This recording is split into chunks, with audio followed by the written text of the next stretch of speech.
कोई नहीं जानता कि कोरोना संक्रमण का खतरा कब तक टलेगा और कब तक लोगों की जिंदगी पहले की तरह सामान्य हो पाएगी।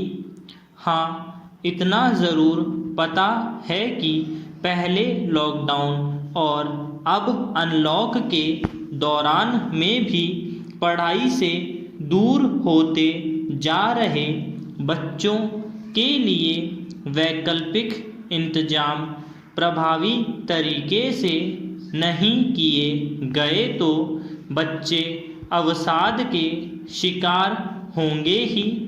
अभिभावकों की मुश्किल भी बढ़ जाएगी, खास तौर से उन अभिभावकों के सामने बड़ा संकट सामने आता दिख रहा है जो बच्चों की ऑनलाइन पढ़ाई के लिए ज़रूरी इंतज़ाम नहीं कर पा रहे।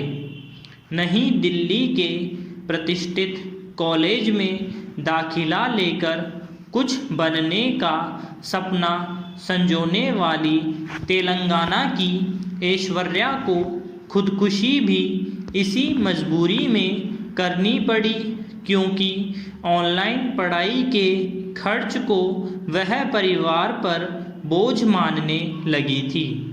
ऐश्वर्या के माता पिता जैसे कई ऐसे हैं जो जैसे तैसे पेट काट कर बच्चों के सपने साकार करने में जुटे हैं, पर ऑनलाइन शिक्षा को लेकर बना दबाव बड़ी परेशानी का सबब बन गया है।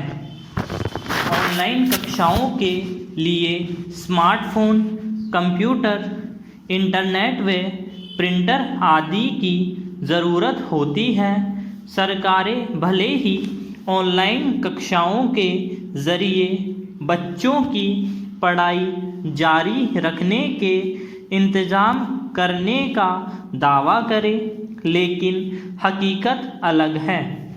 ख़ास तौर से मध्यम व अल्प आय वर्ग के ज़्यादातर बच्चों के परिवार लॉकडाउन के बाद से ही आर्थिक तंगी का सामना कर रहे हैं।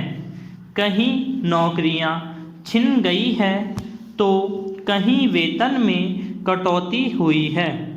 छोटा मोटा काम धंधा करने वाले भी प्रभावित हुए हैं।